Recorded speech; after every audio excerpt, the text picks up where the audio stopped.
Hello दोस्तों, नमस्कार। हमारे नए वीडियो में आपका स्वागत है। आज हम नवोदय विद्यालय प्रवेश परीक्षा 2026 के लिए महत्वपूर्ण प्रश्नों की श्रृंखला जो हमारा अंकगणितीय परीक्षण भाग 2 है, उसमें महत्वपूर्ण प्रश्नों की चर्चा करेंगे। आशा करते हैं ये प्रश्न आपके लिए लाभकारी होंगे।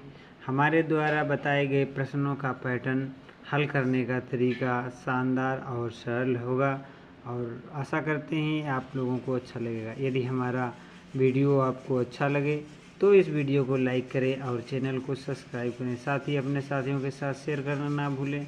आइए चलते हैं कुछ महत्वपूर्ण प्रश्नों के साथ। आज आपको बताएंगे नए पैटर्न से किस प्रकार से हम नवोदय विद्यालय के प्रश्नों को शानदार तरीके से हल करते हैं। आज का पहला प्रश्न है हमारा कि 1 करोड़ बराबर है। 1 करोड़ किसके बराबर है? ये हमारे ऑप्शन दिए गए हैं। 100 लाख के बराबर है 1 करोड़, या 1000 लाख के बराबर है, या 10 लाख के बराबर है, या 10,000 के बराबर है। तो जो 1 करोड़ में कितने लाख होते हैं, तो 1 करोड़ में कितने लाख होते हैं वो आपको आना चाहिए। चलिए उसे हम बताने का प्रयास करेंगे इस वीडियो में।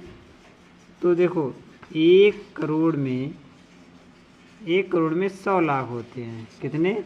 1 करोड़ में 100 लाख होते हैं, क्योंकि भाई 1 लाख के बाद होता है 10 लाख, फिर 100 लाख को हम 1 करोड़ कहते हैं। ठीक है, तो इस प्रश्न के लिए हमारा पहले प्रश्न के लिए ए ऑप्शन बिल्कुल सही है। तो हम लोग OMR आंसर शीट में ए वाले वृत्त को पूर्ण रूप से काला करेंगे। आइए चलते हैं अगले महत्वपूर्ण प्रश्न के, जो हमारा नवोदय विद्यालय के में महत्वपूर्ण प्रश्न है। दूसरा प्रश्न है 5771 और उसके अंकों को पलट देने से प्राप्त संख्या का अंतर ज्ञात कीजिए। सबसे पहले जो हमारी संख्या दी गई है उसे हम लिखेंगे। तो 5671 ये हमारी एक संख्या दी गई है। इसके बाद कह रहा है और उसके अंकों को पलट देने पर, मतलब जहाँ पर हमारा 1 है, जहाँ पर हमारा 5 है वहाँ पर हम 1 कर देंगे, और जहाँ पे हमारा 6 है वहाँ पे हम 7 कर देंगे, और जहाँ पे हमारा 7 है वहाँ पे 6 कर देंगे, और जहाँ पे हमारा 5 है वहाँ पे 1 कर देंगे। तो इस प्रकार से ये संख्या हमारी बनी। और इसका अंतर पूछ रहा है। अंतर मतलब होता है घटाना। तो घटाने को इसे हम शानदार तरीके से घटाएंगे।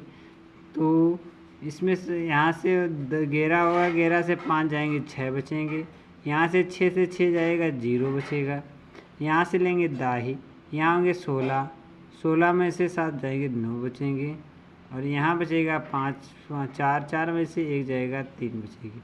तो यहाँ पे जो अंतर आया वो 3906 है। कितना है? 3906 है। हमारा दूसरे प्रश्न के लिए डी ऑप्शन बिल्कुल सही होगा। आशा करते हैं ये प्रश्न आपको समझ में आया होगा।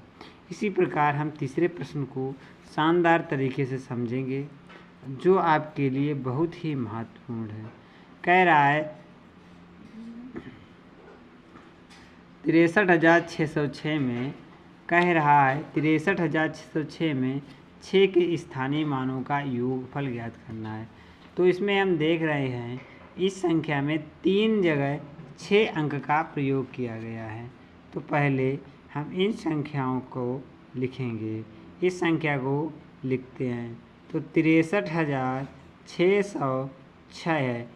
अब इनका सभी का स्थानीय मान निकालते हैं। 6 संख्या जहाँ जहाँ पर है उसका स्थानीय मान निकालेंगे। तो सबसे पहले आएगा 6, दूसरे का स्थानीय मान आएगा 6 × 100 बराबर 600, और तीसरे का आएगा हमारा 60,000। कितना आएगा?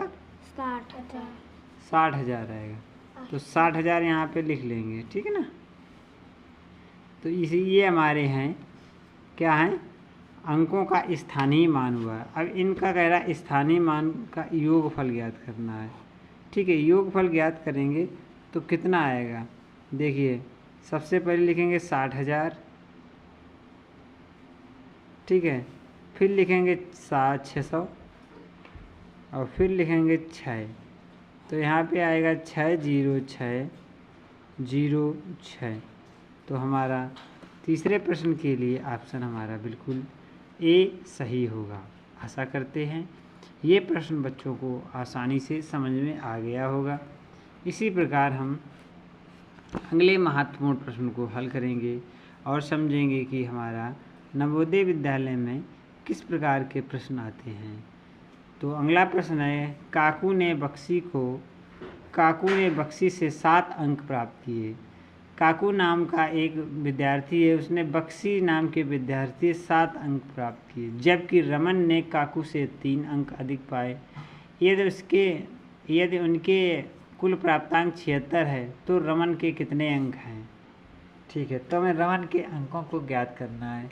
तो इस स्थिति में और या इस प्रकार के प्रश्नों को हम सबसे पहले क्या है बता रहा है कि काकू ने बख्शी से 7 अंक अधिक प्राप्त किए। जो काकू है उन्हें बख्शी से 7 अंक अधिक प्राप्त किए। किसने? काकू ने। तो सबसे पहले आपको मानना हो कि बख्शी ने, जो बख्शी है ना, पहले इसकी भाषा को सुन। बख्शी ने मान लो x अंक प्राप्त किए। ठीक है, बख्शी ने x अंक प्राप्त किए और बख्शी ने काकू से 7 अंक कम प्राप्त किए। ठीक है, तो बख्शी ने x, काकू ने कितने अंक कम प्राप्त किए? 7 अंक कम प्राप्त किए काकू ने। ठीक है, काकू ने 7 अंक कम प्राप्त किए, तो x माइनस 7 अंक कम प्राप्त किए। ठीक है, तो ये काकू के हो गए, ये बख्शी के हो गए। इसके बाद जो हमारा प्रश्न कह रहा है कि फिर कह रहा है रमन ने काकू से 3 अंक अधिक प्राप्त किए। कौन है? रमन नाम के लड़के ने काकू से 3 अंक अधिक प्राप्त किए। ठीक है, तो कितना? रमन ने काकू से 3 अंक अधिक प्राप्त किए। तो काकू के अंक कितने हैं? x minus 7। कितने अंक अधिक प्राप्त किए? 3 अंक अधिक प्राप्त किए। तो ये रमन के अंक हो गए। इन तीनों के जो योग है वो 76 है। तो x plus x minus 7 plus x minus 7 plus 3 equal to 76। कितना है? 76 है। यही तो बता रहा है कि इनके तीनों का योग 76 है। तो रमन ने कितने अंक प्राप्त किए? तो रमन के जो अंक हैं उसे हमें बताना है। चलिए सबसे पहले यहाँ पे इस समीकरण को ध्यानपूर्वक पढ़ेंगे और ध्यानपूर्वक इसे हल करेंगे। सबसे पहले इस प्रकार के प्रश्नों को कैसे हल करते हैं? देखो x है plus x minus 7 plus x minus 7 plus 3 और इजुकल टू 76। ठीक है ना।